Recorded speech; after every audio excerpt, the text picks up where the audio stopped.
Mga boss, isa ba kayo sa namroblema dahil ang inyong ventilation na PVC panel ay hindi po kakulay sa inyong nakuhang PVC panel na para po sa inyong kisame?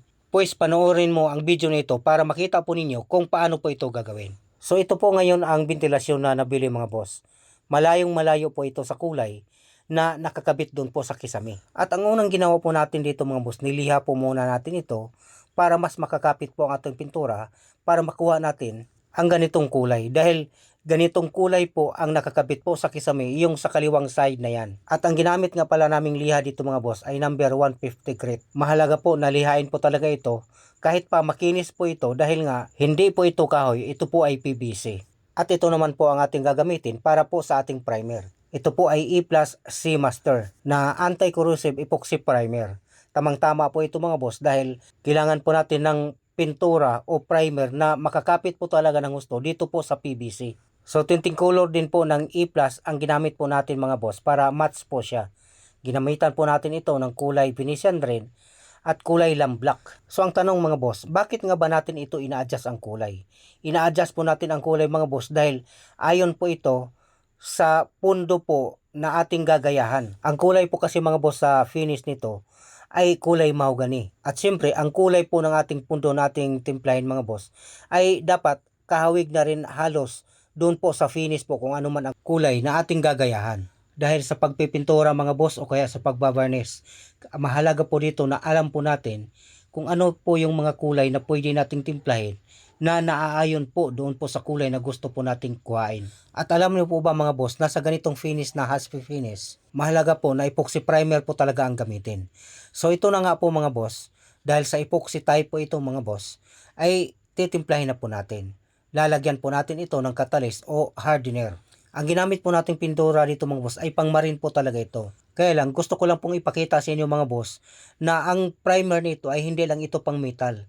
Pwede rin po ito sa mga kahoy, simento, at sa ganitong klaseng trabaho po natin na PVC o kaya fiberglass. At siyempre, meron din po itong sariling thinner o reducer na tinatawag po na E+ epoxy reducer. Basta ang suggest ko po mga boss, wag po niyo gamitan ng lacquer thinner o kaya acrylic thinner dahil meron naman po siyang sariling reducer.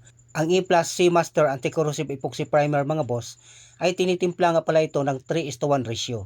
Tapos, haluan po natin ng reducer kung spray hanggang 25% po. So ngayon mga boss, ini-spray na po natin yung ating pang primer.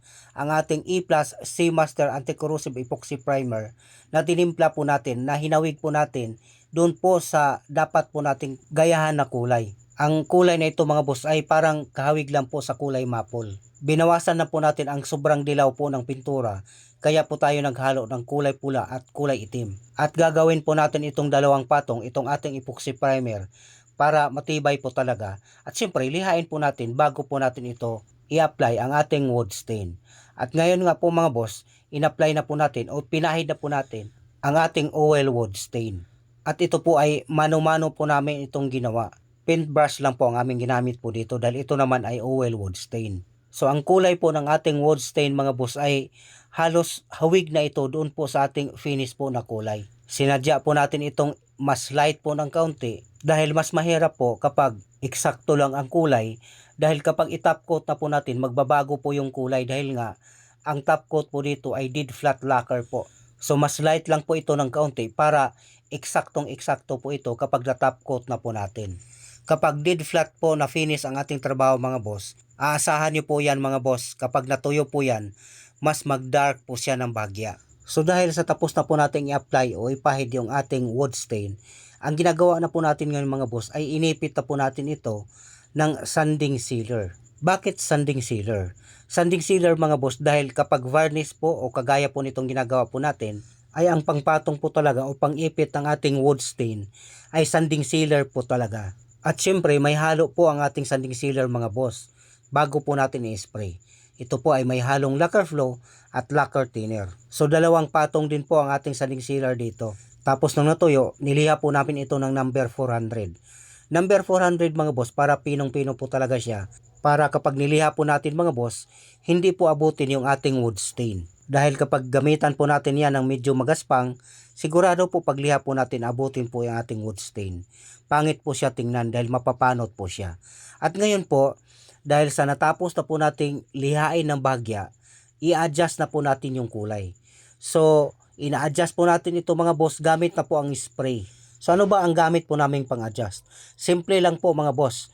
Ang ginamit po namin dito ay yung aming tinimpla na wood stain, tapos pinatak lang namin doon sa sanding sealer para hindi ka na magtimpla pa ng ibang kulay. So, wood stain lang, ipatak sa sanding sealer na merong lacquer flow at lacquer thinner, yun na ang pang-adjust po natin. Sa pag-adjust naman ng kulay mga boss, gamit po ang spray gun, kailangan po natin dito mga boss na magaan lang po yung ating kamay.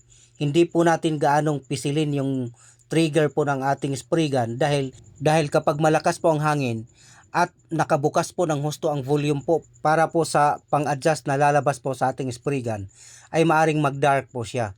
So dapat alalay lang po. At siyempre, yung mga sulok po, kagaya po niyang tinakpan ko po, kailangan po nating harangan para hindi po mag-dark yung portion na yan dyan sa gilid. May isang mas madali at safe para po sa mga baguhan. Pwede po mag-adjust, gamit lang din po ang basahan o brush. Basta oil wood stain ang inyong pang-adjust din. So sa puntong ito mga boss, ngayon po ay nag-top coat na po tayo. Ulitin ko po, ang finish po natin dito mga boss ay dead flat finish. Paano po ito timplahin? Tinitimpla po ito mga boss ng 2 clear gloss, isang dead flat, 10% na lacquer flow at 25% na lacquer thinner.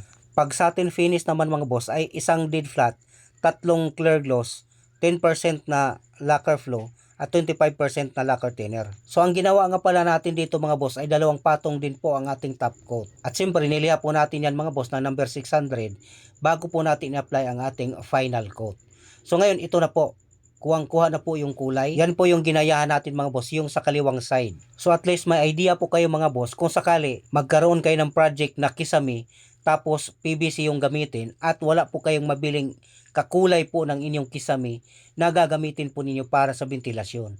So pwede po ninyong ibang kulay na lang ang inyong bibili na ventilasyon at kukulayan na lang din po na gaya po ng kulay ng inyong kisame. At kung sakali mga boss hindi pa kayo nakapag-subscribe dito po sa ating channel, naway mag-subscribe na po kayo mga boss, libre naman po yan. Pakipindot na rin po ang bell button para po lagi kayong updated kung ano man yung i-upload po natin dito po sa ating channel. Maraming salamat po.